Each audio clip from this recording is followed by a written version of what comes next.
નમસ્કાર. ધોરણ 10 માં કાવ્ય 7 જે છે હું એવું ગુજરાતી એની આપણે આજ માહિતી જે છે એ મેળવવાની છે. તો આપણે સમગ્ર કાવ્ય જે છે એ ગીત છે, એને આપણે સમજતા પહેલાં સર્વપ્રથમ એમાં આવતા શબ્દાર્થ જે છે એની આપણે સર્વપ્રથમ માહિતી મેળવીશું. તો સૌથી પહેલાં આપણે જોઈએ તો હું એવું ગુજરાતીના કવિ છે વિનોદ જોશી, એનું સાહિત્ય પ્રકાર જે છે એ ગીત છે. ત્યારબાદ એમાં આવતા સમાનાર્થી શબ્દ જે છે એના વિશે માહિતી મેળવીએ તો પિંડ એટલે શરીર, તન અથવા કાયા. સાવજ એટલે સિંહ અથવા વનરાજ. સુધા એટલે અમૃત અથવા અમી. નિત્ય એટલે હંમેશા, દરરોજ. શિર એટલે મસ્તક અથવા માથું. ભૃંગ એટલે ભમરો અથવા ભ્રમર. આયુધ એટલે શસ્ત્ર અથવા હથિયાર. ધવલ એટલે શ્વેત અથવા સફેદ. તલવાર એટલે અસી અથવા ખડગ. ધાક એટલે ડર અથવા બીક. શૃંગ એટલે શિખર અથવા ટોચ. આ હતા આપણા સમાનાર્થી શબ્દ.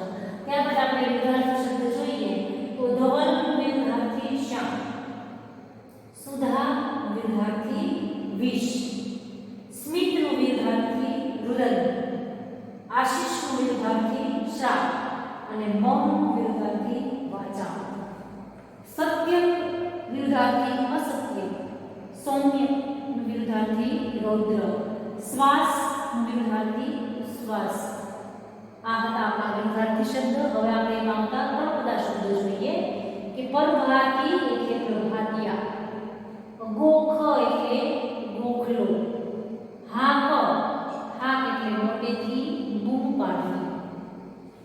ત્યારબાદ શબ્દ સમૂહ જોઈએ તો રત્નોના ભંડાર સાગર તો રત્નાકર, નવરાત્રિનો સમૂહ તો નવરાત્રિ, દિશાઓના છેડા તો દિગંત, બોલવા માટે પાડેલી બૂમ તો હાક અથવા હાકલ.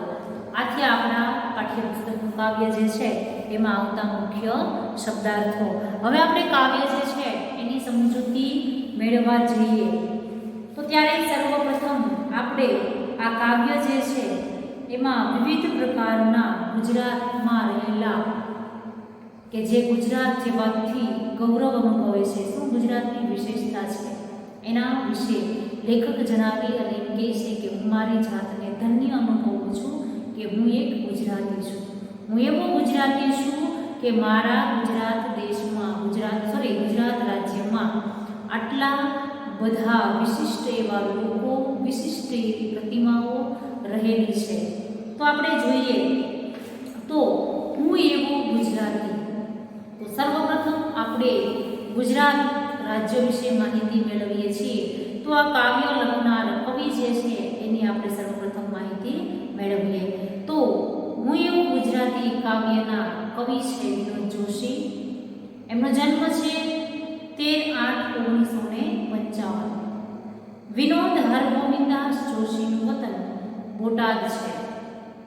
તેઓ ભાવનગર યુનિવર્સિટીમાં ભાષા ભવનમાં પ્રાધ્યાપક અને અધ્યક્ષ તરીકે કાર્યરત છે. ગીત, દીર્ઘકાવ્ય અને વિવેચનમાં તેમનું વિશેષ પ્રદાન છે. ઝાલર વાગે જૂઠડી, શિખંડી, તુંડિયલ તુંડ્રિકા તેમના મહત્વના કાવ્ય સંગ્રહો છે. અભિપ્રેત, નિવેશ, રેડિયો નાટક સ્વરૂપ સિદ્ધાંત, સોનેટ તેમના વિવેચન ગ્રંથો છે. તેમને ગુજરાતી સાહિત્ય અકાદમીના પુરસ્કારો અને ગુજરાત રાજ્યનો સાહિત્ય ગૌરવ એવોર્ડ એનાયત થયેલા છે. તો આથી આપણા વિનોદ જોશી કવિ જે છે એના પરિચયની વાત. તો હવે આપણે સર્વપ્રથમ કાવ્ય જે છે એ શું કહેવા માંગે છે, એનું મુખ્ય સાર શું છે એની આપણે થોડીક માહિતી જે છે એ મેળવી લઈએ. ગુજરાતમાં મહિમાનું વર્ણન કરતા કાવ્યોમાં આ એક વિશિષ્ટ કાવ્ય છે. ગુજરાતી હોવાના ગૌરવથી ગીત રચનાની શરૂઆત થાય છે. પ્રકૃતિએ સર્વ વિશેષતાઓની ગુજરાતને રળિયામણી રહ્યું છે. અહીં નદીઓ, પહાડો, રણ, જંગલ અને સમુદ્ર બધું જ મળ્યું છે. એ કારણે ગુજરાતી પ્રજાનું ખમીર ખીલી ઉઠ્યું છે. અહીં ગાંધી, સરદાર જેવા પ્રેરણા પુરુષો પાક્યા છે કે જે સદીઓ સુધી વિશ્વની જ્યોત બનીને માર્ગ બતાવતા રહેશે. ગુજરાત સંતો અને શૂરવીરોની ભૂમિ છે. સિંહો જેવી અનેક વિરલ પ્રજાતિને ગુજરાતની પ્રજાને સાચવી છે. એની સાંસ્કૃતિક વિરાસત પણ અનન્ય છે. આ બધું જ હોવા છતાં ગુજરાતી હોવાનું પ્રાદેશિક અભિમાન નહીં, પણ ભારત માતાના એક અંશ હોવાના ગૌરવ સાથે ગીત વિરમ્યું છે. ગુજરાત એની સમગ્ર વિશેષતાઓ સાથે આ ગીતમાં નિરૂપાયું છે. સમગ્ર ગુજરાતની વાત કવિએ કરેલી છે. તો કાવ્ય દ્વારા કવિ જણાવે છે કે આ વિવિધ લોકો જે છે એની કંઈક ને કંઈક વિશેષતા છે કે જેને ગુજરાતમાં જન્મ લીધો છે.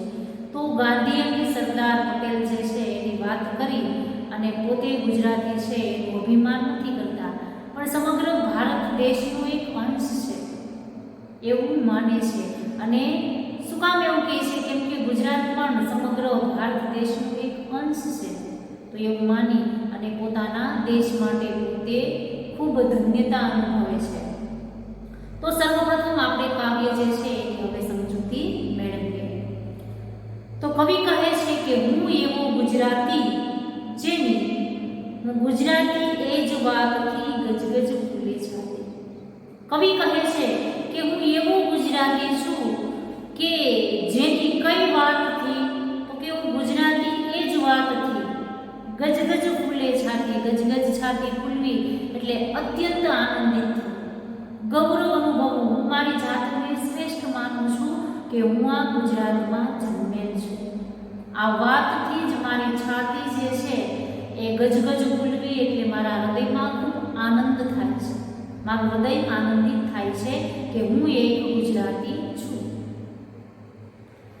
અંગે અંગે વહે નર્મદા. નર્મદા નદી જે છે એ ગુજરાતમાં આવેલી છે, એટલા માટે એમ કહે છે કે મારા અંગે અંગમાં જાણે કે નર્મદા નદી જે છે એ વહી રહી છે.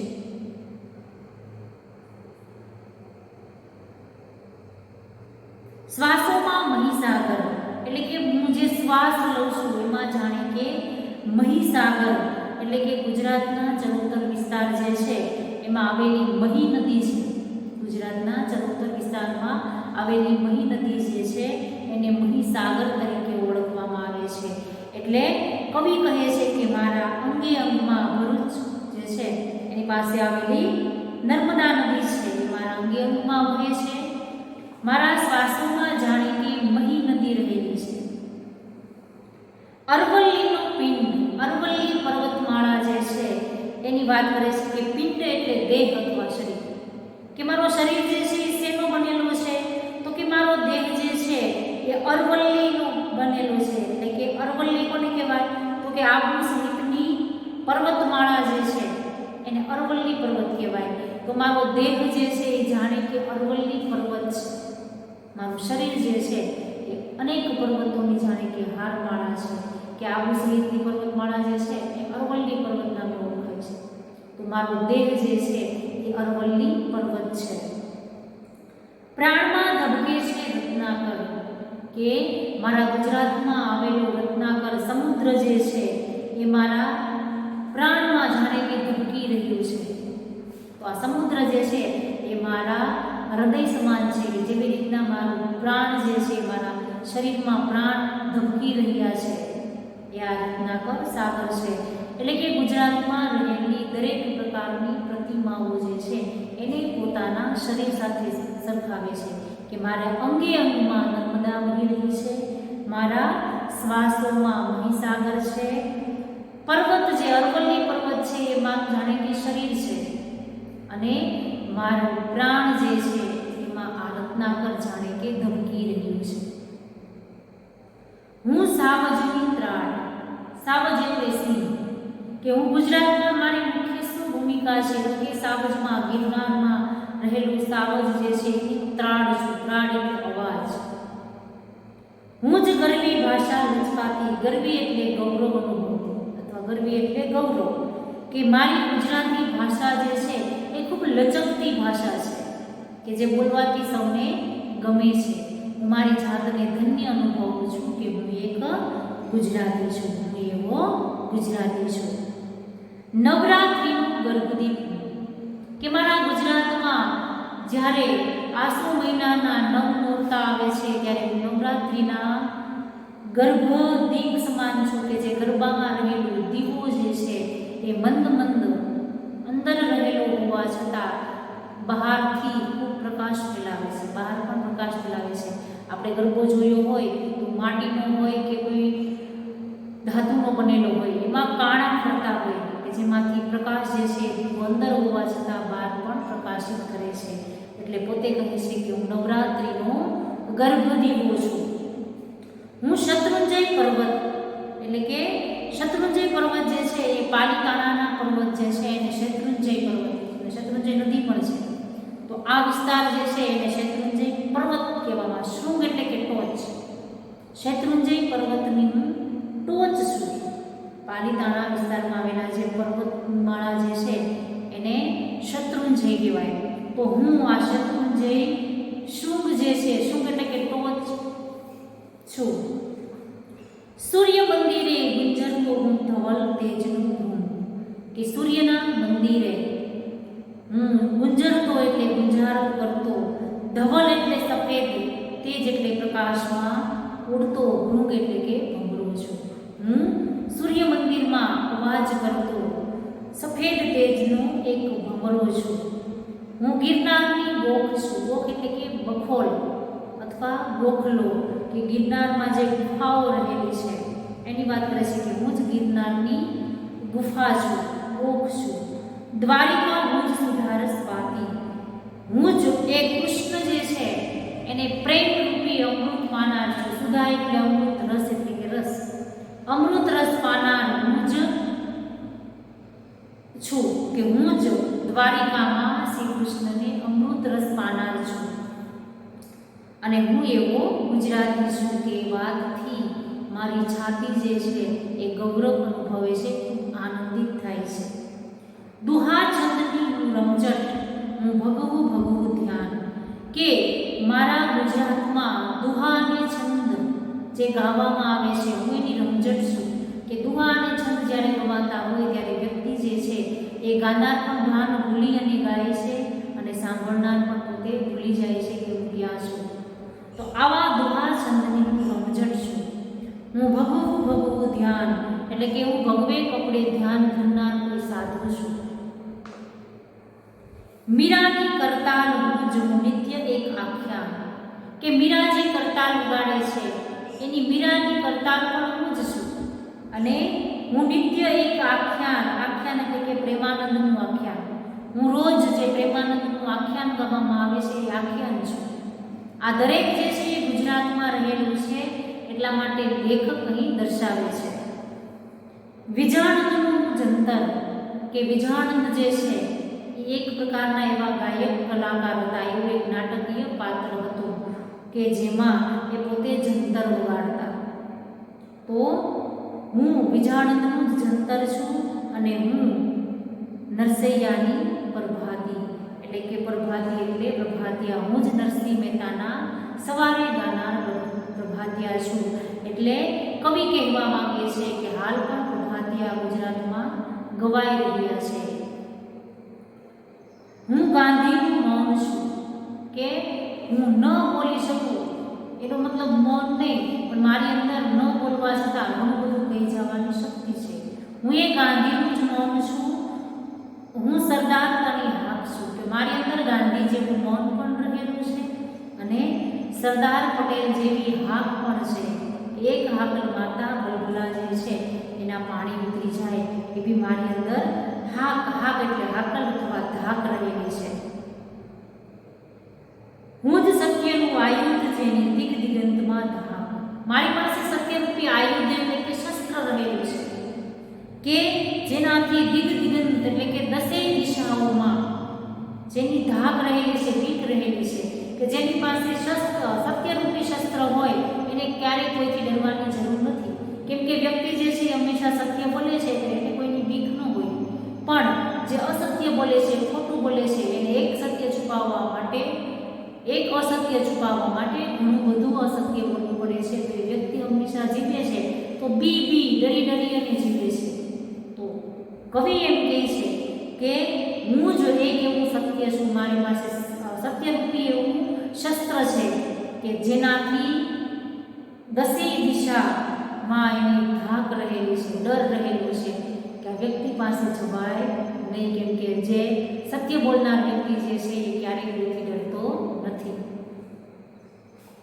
હું સંતોનું સૌમ્ય સ્મિત, કે સાચો સંત એને જ કહેવાય કે જેને સુખ દુઃખ, ગરીબી, પૈસા કંઈ પણ સાથે લેવા દેવા હોય નહીં, હંમેશા એ કેવો પોતાના નિજાનંદમાં હોય, પોતાની મસ્તીમાં હોય. એ સંત જે છે એ હંમેશા હાસ્ય કરતો હોય. તો હું એવા સંતોનું સૌમ્ય એટલે કે કોમળ સ્મિત છું, હાસ્ય છું. તલવાર શૂરની તાતી, કે જે તલવાર શૂરવીર જે છે એના તલવારની તાતી એટલે કે ધાર છું. કે જે શૂરવીર પુરુષ જે છે એમની પાસે રહેલી તલવાર જે છે એ જેવી તેવી ન હોઈ શકે, ધારદાર હોય. તો એવી હું તલવાર છું. હું મારી માટીનો છાયો, હું ગુર્જર અવતાર, કે હું મારી આ ગુજરાતની માટીમાં જન્મેલો એક અવતાર છું. હું આ ગુજરાતમાં જન્મેલ એક એવો માટીનો છાયો એટલે પુત્ર છું. મારી શીખ ભારત માતાની આશીષનું વિસ્તાર એટલે પુષ્કળ. મારી માથે હંમેશા ભારત માતાના આશીર્વાદ રહેલા છે. હું કેવળ હું હોઉં છતાં હું સદા હોઉં મહાજાતિ. હું માત્ર હું જ છું, છતાં પણ હું આ મહા એટલે કે ઉચ્ચ પ્રકારની જાતિમાં જન્મેલ, કે પોતે ગુજરાતને સર્વથી ઊંચી જાતિ કહે છે. કે ઉચ્ચ નીચના જાત કેમ નથી બતાવ્યા, કોઈ નીચના જાત ભેદભાવ નથી, પણ ગુજરાતને પોતે એક જાત કીધી છે કે હું ગુજરાતની આ ઊંચી મહાજાતિમાં જન્મેલ છું. કે પોતે પોતાના કોઈ નાત જાતને વચ્ચે લઈને નથી કહેતા, પણ કયા અર્થમાં કહે છે તો કે ગુજરાતને એક જાતિ કીધી છે કે હું ગુજરાતમાં જન્મનાર એક ઉચ્ચ પ્રકારની જાતિ છે એમાં હું જન્મેલ છું. તો હું માત્ર હું છું, છતાં પણ હું એક ઉચ્ચ જાતિ છું. તો આ આપણું કાવ્ય જે છે એ ગુજરાતમાં હું એવો ગુજરાતીમાં કવિ જે છે એ સરસ એવી ગુજરાત વિશે માહિતી આપે છે અને પોતે ગૌરવ અનુભવે છે. તો હજી એકવાર આપણે માત્ર એની સમજૂતી જે છે એની ઉપર ધ્યાન રાખીએ. તો જોઈએ, હું એવો ગુજરાતી છું કે જે ગુજરાતી હોવાથી હું ખૂબ આનંદિત થઉં છું અથવા આનંદ અનુભવું છું. મારા અંગે અંગમાં નર્મદા વહેલી છે, મારા શ્વાસમાં મહીસાગર રહેલો છે. હું મારો દેહ જે છે એ અરવલ્લીનો બનેલો છે. મારા પ્રાણમાં એટલે કે મારા શ્વાસમાં રત્નાકર એટલે કે સાગર જે છે એ ધબકી રહ્યો છે. હું સિંહની ત્રાડ છું. હું આ ગૌરવ લેનારી ગુજરાતી ભાષા લચકાતી છું. હું નવરાત્રિનો ગર્ભદીવો છું. હું જ શેત્રુંજય પર્વતની ટોચ છું. સૂર્ય મંદિરમાં ગુંજારો કરતો હું સફેદ તેજનો ભમરો છું. હું જ ગિરનારની ગુફા છું. હું દ્વારિકામાં જ શ્રી કૃષ્ણને અમૃત રસ પાનાર છું. હું દુહા છંદની રમઝટ છું અને હું જ ભગવે કપડે ધ્યાન ધરનાર છું. હું મીરાની કરતાલ છું અને હું જ પ્રેમાનંદનું રોજ ગવાતું આખ્યાન છું.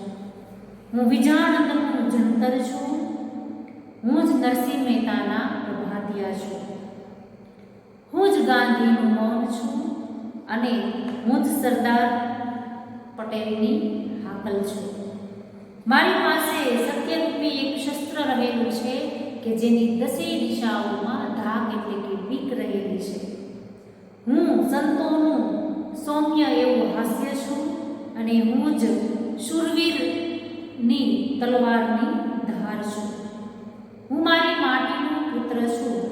કે મેં જ આ ગુજરાતમાં જન્મ લીધેલ છે. મારા માથા ઉપર ભારત માતાના આશીર્વાદ પુષ્કળ પ્રમાણમાં રહેલા છે. હું માત્ર હું જ હોવા છતાં હું સમગ્ર મહાજાતિમાં રહેનાર, ઉચ્ચ જાતિમાં રહેનાર એક ગુજરાતી છું. તો કવિએ પોતે હું ગુજરાતી છું તો કઈ કઈ વાતથી પોતાની ગુજરાતી હોવાની શ્રેષ્ઠતા છે એના વિશે સમગ્ર કાવ્ય જે છે એમાં સરસ રીતે વર્ણન કરેલ છે. તો અહીંયા સુધી 7 પાઠ સુધી આપણે પરીક્ષા જે છે એમાં અભ્યાસક્રમ લીધેલ છે. તો એક લેક્ચર આપણો એવો આવશે કે જેમાં આપણે પત્ર, અહેવાલ, અર્થ વિસ્તાર અને નિબંધ જે છે એની આપણે ટૂંકમાં માહિતી મેળવશું. 10મા ધોરણમાં તો આપણે જેવી રીતે 9મામાં લેતા એવી જ રીતના આપણે અહેવાલ, પત્ર અને નિબંધ જે છે એ શીખવાના છે. પણ ફરી એકવાર આપણે જેને નથી ખબર ફરીથી એકવાર જોઈ લે કે આપણે નિબંધ, અહેવાલ અને પત્ર અને અર્થ વિસ્તાર જે છે એની માહિતી કેવી રીતે લેવી. તો અહીંયા આપણા પ્રથમ સત્રના 7 કાવ્યો એટલે કે પાઠ અને કાવ્ય જે છે એની મુખ્ય સમજૂતી જે છે એ આપણે મેળવી. તો અહીં સુધીનું સ્વાધ્યાય, શબ્દાર્થ જે છે એ તમારે લખી અને તૈયાર રાખવાનું છે. તો અહીંયા આપણું આ કાવ્ય જે છે એ પૂરું થાય છે.